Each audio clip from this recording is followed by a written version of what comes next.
What's up, folks? It's Mike here with another MakeCode arcade tutorial.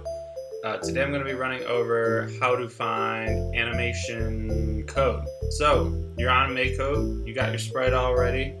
His name is Tony Baloney, and he can move up and down and left and right. But say you want to add some animation to him, you want to make him jump or do a little run when he's walking back and forth.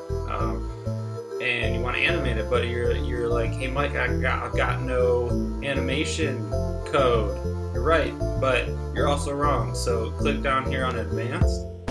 Then you're gonna scroll down to Extensions, and you're gonna click on Animation. All right, and then as soon as you do that, it's gonna load a whole new set of code into your blocks. So now you've got animation. It's dark green.